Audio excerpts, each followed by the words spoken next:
You know that song that goes like do do do do do do do do do do do? No? Let's try again. Hi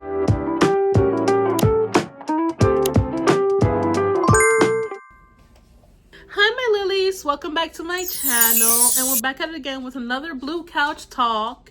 This month we are now stepping into September. This is fall that's creeping in. This month is finally here. I really like the fall season, and I can't believe this year has just flown by.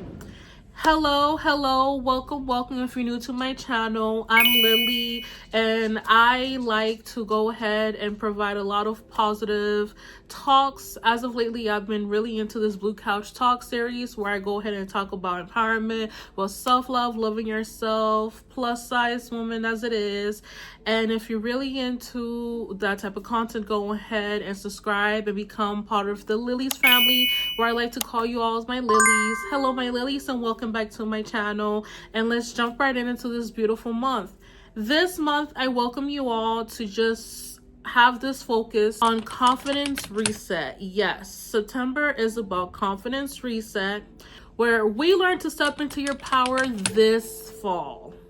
Now, as of lately, I've been trying and learning at the same time to really manage my stress levels. Work has become super hectic, and honestly, I've been having a bit of a rough patch, a bit of a rough roller coaster in my life right now, with managing just life as it is and also working a 9-to-5 job. And 3 key points I really want to focus is stress managing, grounding, taking time for yourself. These are the 3 types of key points I want to focus on this month that I've been really focused on bringing into my space to help me manage all the stress I've been under. I know a lot of times I step on here and I talk about majority of tips that I like to share with you all that comes from my own life experience.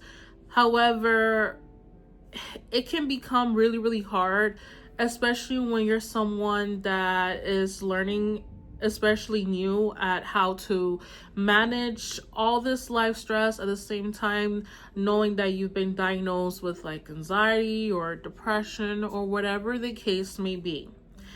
If you don't know, from the beginning I did put it out there that I am someone that has been diagnosed with anxiety and PTSD. I don't bring it up as much, but that is a vulnerable side that I wanted to share with you all, because I feel like a lot of times we don't really focus too much on mental health, and now these days I know it's become a lot bigger, and I feel like it's great to have a community where you can actually talk a little bit more of like, hey, this is what I'm going through, but also these are the steps that I took that maybe if you apply to your life. Not to say, I am, disclaimer, not a psychologist or a therapist. I am not a psychologist or a therapist. So if you really do feel like you have to go see a specialist or provider, by all means, go ahead and go for it. This, again, is only me speaking from my own experience, but being within that community where we can do that for each other is just to show how much more we are to be in this beautiful life and work with each other. Now, one of the things that I know that I've been really focusing on is managing my stress level. I easily get stressed. I know with stress managing, I also have to focus on the patience tolerance that I have built over the years. Some of the things that I've picked up to really lower the stress level, because a lot of times I come home and I'm stressed. I have 50 million things on my mind, and honestly, I just forget to take a nice deep breath and just be like, it's okay. The world is not ending. Is just right now my body just to really detox all the energy is collected throughout the day. One of the things I like to do is journal. Having a notebook with me, I honestly carry a notebook with me to work every single day as part of my work routine. And within that notebook, even when I go out to travels and I'm like traveling, I always carry a notebook with me. I really feel like those are the best times to reflect on yourself, really think about where you are in life. And then at work, I like to always start my mornings routine with just playing a little bit of like quiet music in the background, but also reflecting, hey, morning, this is how I feel, this is where I stand. Or closing the day off that day with a little journaling where I get to really just let go of all that energy, all the emotions, all the feelings I picked up throughout the day. And I've noticed that by me doing this, I felt so much better. It's almost like I'm resetting my nerve system and telling myself, you know what, although I had such a chaotic day, within the storm, I've learned to be calm, and therefore this is the lessons I've learned. This is why I believe this happened to me. And really sitting back to journal and then read back and reevaluate your emotions, you get to understand more of why you would put in those predicament, those moments, and really truly get to step out of that stress control and take more back of your power and understanding, hey, although life can be quite stressful, within those stressful moments, I can truly take the time to appreciate those moments because I get to learn from those moments as well, grow and to become a stronger individual. And within that, you get to actually love yourself, even in those moments where are the hardest as well. The second one, as I said, has been grounding. Now, before, I've never really knew about that there was a such thing as grounding yourself. I've been told before from like previous psychiatrists that I've had, but I never really got to really, I guess, research deep into what is grounding.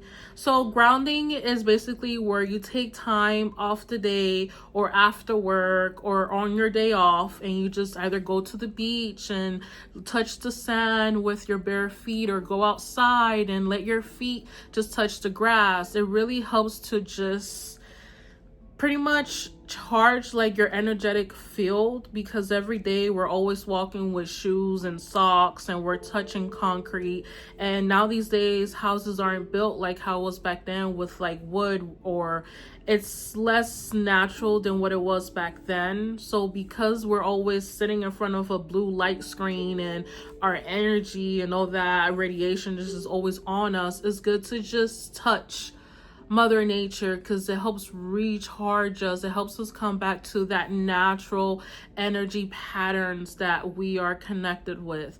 Now, I'm still learning a lot more of what is grounding. I know there's such thing as grounding mats that's available. I have one that I like to do from time to time at nighttime when it is, especially rainy seasons like September when it starts. I like to just take it out at night, maybe do like 10 to 20 minutes of just sitting there intentionally, maybe meditate while I just go ahead and use the grounding mat to just help me just reconnect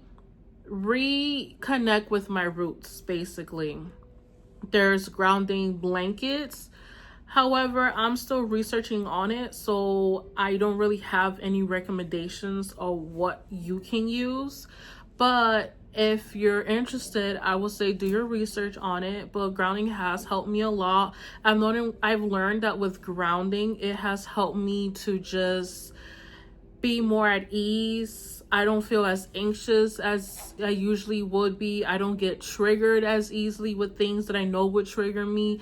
I've noticed that even when I face with challenges throughout the day, I am at peace, I am calm, and I have more clarity into understanding, okay, I'm going through this, what should be the solution, instead of me just focusing and panicking on the issue itself. Now, one thing about grounding tools that are out there, I will say for me, the best one is just actually going outside. Although I do have my mat, I always opt in for always going outside, stepping out for at least 5 minutes, 3 minutes, just sit there or stand there, just do some light stretches while I'll just close my eyes, takes a few breather. A lot of times I like to have my headphones and listen to a lot of beautiful music of my own. Your whatever music makes you feel like it just brings you back to life, and just, I promise you, you will see how great you feel afterwards. Like, it is amazing. Sometimes I cry. I don't know. It's just like a way of my body just releasing all of that energy or the emotions that I kept in. And afterwards is like, okay, I'm good to go, and let's go ahead and get started with our next project in life. Now, the third and last tip that I know that I've started doing, and it's something that it's not that I started doing, I've always shared this in many of my videos as well. Taking time for yourself. I know I repeat this all the time, but it truly, truly is one key factor into how I've started really taking better care of my health, mentally, physically, spiritually, emotionally, all around. I always, always, always, every single month, I have a calendar. All of my friends tell me, hey, you want to hang out with Lily? Make sure you let her know. She'll put you in your calendar. I do this intentionally because I come from a very big family, and I've grew up always doing activities, going out and having fun. However, with doing all of that, socializing while also trying to do your own thing, at the same time taking care of your health and taking care of your home and then work, like, it can become a lot at once.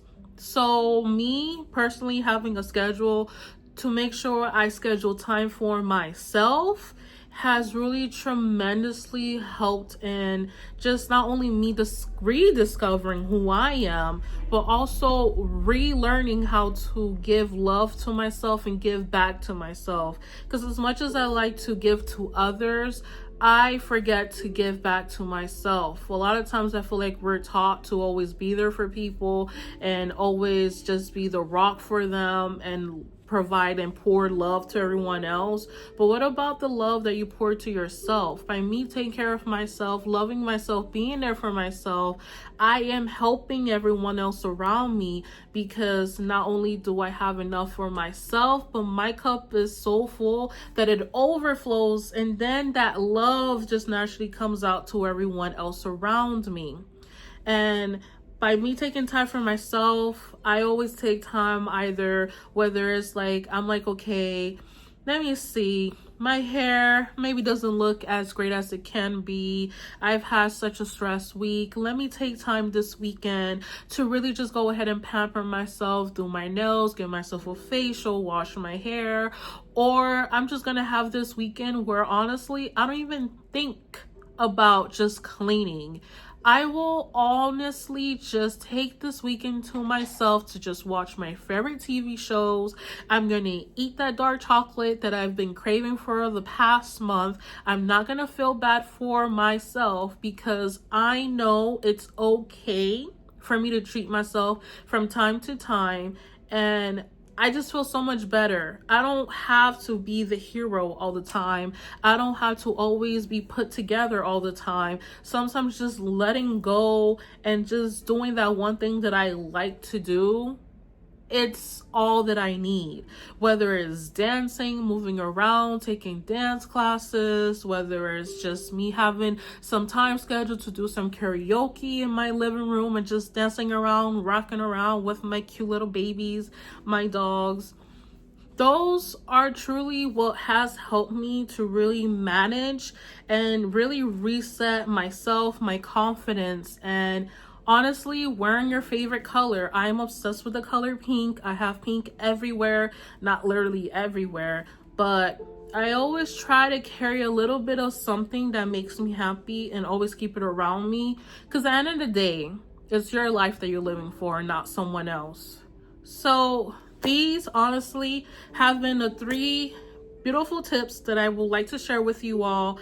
And I welcome you and to step into this month with me again with a confidence reset. If you have your own tips that you feel like maybe someone else may benefit for, go ahead and drop down the comments down below. Don't forget to subscribe, like, and subscribe if you want to continue watching more contents from me. And until next time, I really love you guys so much. Until next time, this is Magic Unicorn is stepping out. Bye. Woo!